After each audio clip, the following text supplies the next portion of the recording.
یہ اب دربار میں ہوتا رہا.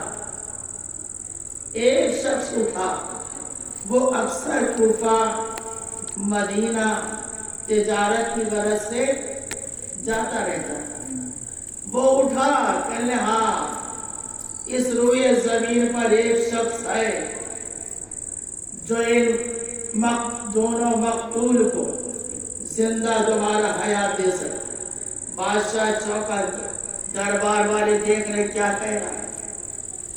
جن کا سر قلم ہو جائے وہ زندہ بھی ہو گئے. پھر کون اس روئے زمین پر؟ اس نے کہا ہاں سنا ہے تم نے، یہ عرب میں ایک محمد نامی شخص آیا تھا جو اللہ کا نبی تھا. اس کے ایک وصی علی مرتضیٰ ابن ابی طالب،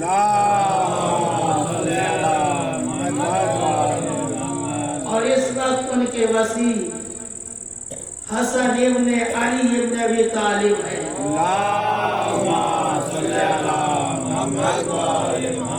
جو مدینہ میں ہے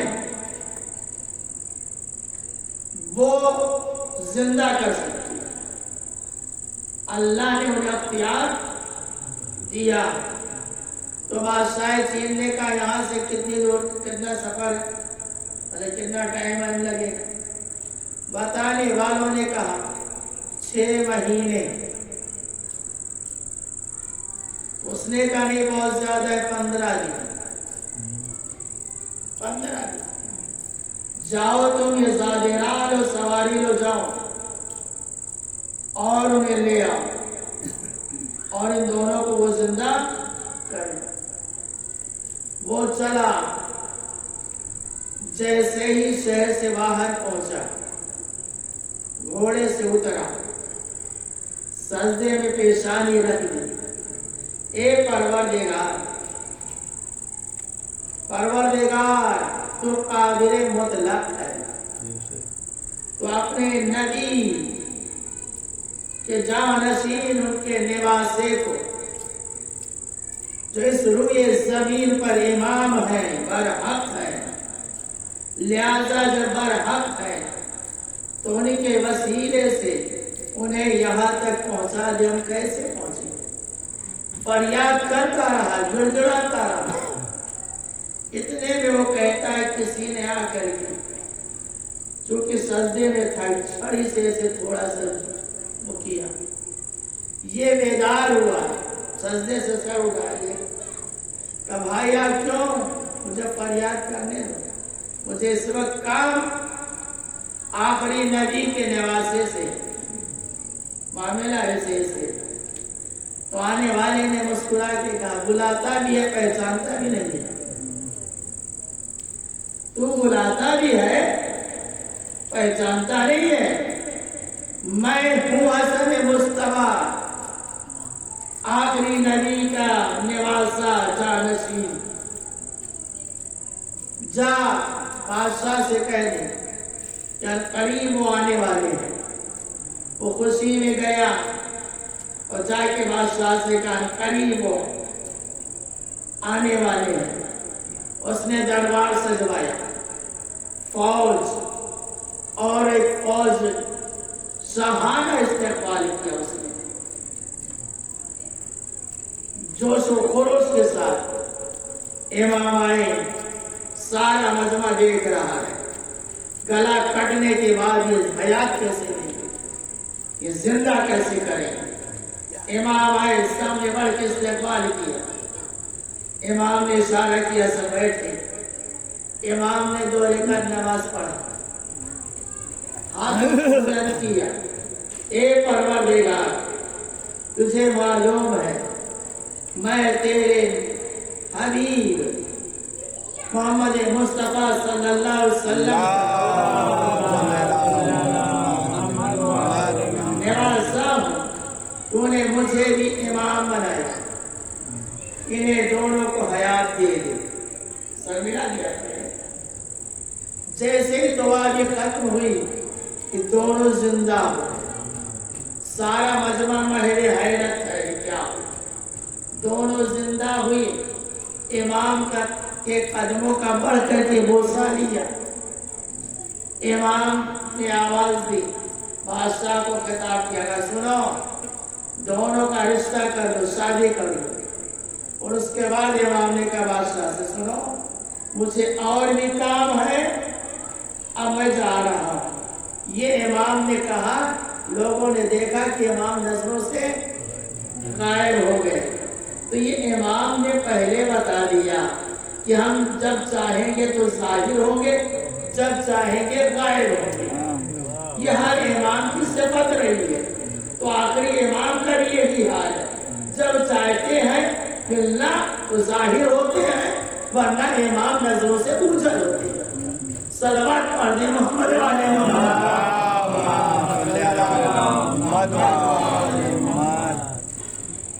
ایک بار یزید کے بعد میں معاویہ نے اپنے دربار میں منصوبہ بنایا۔ ان میں کچھ افراد چنندہ لوگوں کو بٹھایا اور پورے دربار میں جو اتنے بیٹھے سب سے کہا سنو، ہم عنقریب حسن کو بلانے والے ہیں اس دربار میں، اور وہ آئیں گے تو کوئی استقبال کے لیے نہ اٹھے، کوئی بھی استقبال کے لیے نہ اٹھے۔ کس نے کہا؟ یزید کے باپ نے کہا، کوئی نہ اٹھے۔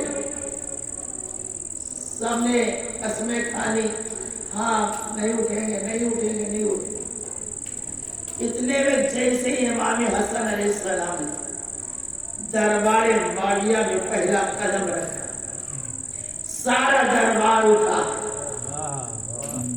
خود جس نے قسم لی وہ بھی اٹھا۔ تو جو 7 لوگ بیٹھے تھے چنندہ لوگ، ان لوگوں نے کہا ان سے تو تو نے قسم لیا تھا کہ نہ اٹھنا، تو خود کیوں اٹھا؟ اس نے کہا جیسے ہی یہ داخل ہوئے ان کے چہرے سے وہ رغبت جلانا اسکار تھا کہ جس کی وجہ سے میں مجبور ہو گیا اٹھنے پر۔ یہ امام حسن علیہ السلام، اور اس وقت تک مجمع کھڑا تھا جب تک امام بیٹھے ہیں۔ امام بیٹھے، گفتگو ہو رہی ہے، گفتگو ہو رہی ہے۔ بلایا کیوں تھا؟ اب جوان طبقے سے تھوڑا سا گفتگو ہو جائے۔ بلایا کس لیے تھا کہ مولا کائنات نے دنیا کو بار بار ٹھکرایا، اس نے یہ منصوبہ بنایا تھا کہ جب آئیں گے گفتگو ہوگی، جانے لگیں گے تو جواہرات، یہ ساری چیزیں جو بنا رکھ کر کے انہیں پیش کیا جائے گا عزت میں، اور جیسے ہی یہ ہاتھ لگائیں تو یہ کہا جائے گا کہ باپ نے ٹھکرایا، بیٹے نے ہاتھ لگایا۔ یہ ان کا منصوبہ تھا۔ گفتگو ہوتی رہی۔ امام حسن علیہ السلام اٹھے، ادھر سے منصوبے کے مطابق یہ حضور آپ کا ہے، یہ حضور آپ لے لیجیے، یہ حضور آپ لے لیجیے، یہ آپ کا تحفہ ہے جس میں کچھ ہے، ابتسامات، درہم و دینار، جواہرات وغیرہ، کانپور سے ڈھکا ہوتا سر صحیح۔ امام ایسے مڑ کے نہیں دیکھا روایت، وہ کہتا لیجیے، امام مڑے نہیں۔ جیسے ہی امام آگے بڑھے، اسی کے درباری میں ایک نے بڑھ کر کے امام کی جوتیوں کو سیدھا کیا۔ جیسے ہی سیدھا کیا، امام نے اشارہ کیا تو لے لے، مڑے نہیں امام کہ تو لے لے۔ اس نے لیا، سارا دربار دیکھ رہا۔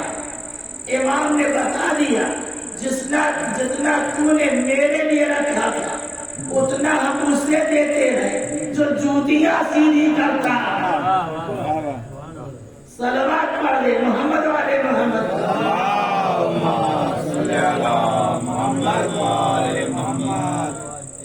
امام حسن علیہ السلام کا دستر کل بھی تھا، آج بھی ہے مدینے میں۔ امام حسن علیہ السلام، مگر ہم اور آپ دسترخوان بچھاتے ہیں، یہ اور ہے وہ اور ہے، دونوں میں فرق ہے۔ اب دونوں میں فرق کیسے ہے؟ ہم بچھاتے ہیں تو قوم دیکھتے ہیں، قبیلہ دیکھتے ہیں، وہ بچھاتے تھے تو نہ قوم دیکھتے نہ قبیلہ دیکھتے، بس یہ دیکھتے تھے کہ انسان ہے، اللہ کا بندہ ہے، لہذا اس لیے آیا ہے، اسے کھانے دیا جائے، بس اور کچھ نہیں۔ اور ہم دیکھتے ہیں قبیلہ ہے، خاندان، یہ ساری چیزیں دیکھتے ہیں۔ حد تو اس وقت ہو گئی ہے کہ جب ہم اور آپ دسترخوان بچھاتے ہیں، کوئی لاکھ غیر نمازی ہو،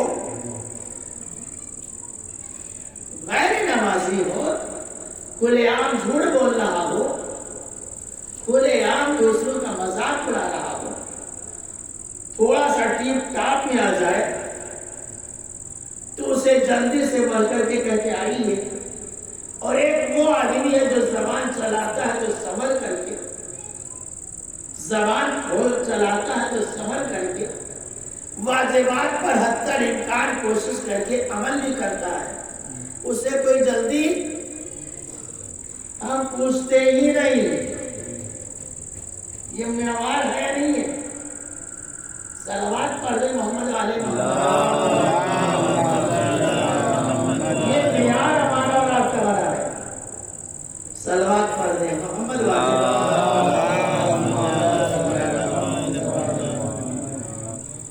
امام حسن علیہ السلام کے 3 فرزند، اس نے اور بھی لکھا ہے، اکثریت نے 3 فرزند لکھا ہے جو کربلا میں بنفس نفیس موجود تھے۔ 3 فرزند تینوں میدان میں گئے، تینوں میدان میں گئے۔ سب سے پہلے حسن مصنع جن کی عمر 17 سال کربلا تھا، یہ گئے، یہ زخموں سے چور ہوئے، لاشوں کے درمیان گرے، اور اب جو لاشوں کے درمیان گرے، دشمن یہ سمجھے ان کی روح پرواز ہو گئی، چھوڑ دیے۔ دوسرے فرزند ان کے جناب عبداللہ جن کی عمر ہے 11 سال،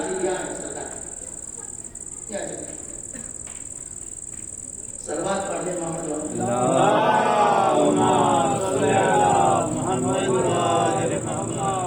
دوسرے فرزند امام حسن علیہ السلام جن کی عمر 11 سال ہے، جناب عبداللہ، ان کے لیے ارباب مقاتل نے جو لکھا وہ یہ لکھتے ہیں کہ جب امام حسین علیہ السلام گھوڑے سے گرے اور انہوں نے در خیمہ سے دیکھا اور قاتل لے کر کے بڑھ رہا تھا امام کی طرف خنجر، جیسے انہوں نے دیکھا دوڑتے ہوئے پہنچے، پیچھے شہزادی کے کمرے لال چلے، لیکن یہ پہنچے اور پہنچنے کے بعد اپنے ہاتھ کو ایسے بڑھائے، جیسے بڑھائے تاکہ چچا کے اوپر تلوار نہ جائے، جیسے ہی بڑھائے کہ دونوں ہاتھ کٹے، آواز دی چچا میری مدد کرو۔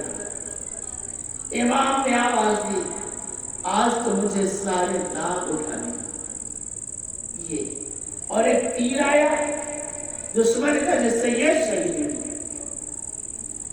قاسم کے بارے میں ہمارا نوجوان طبقہ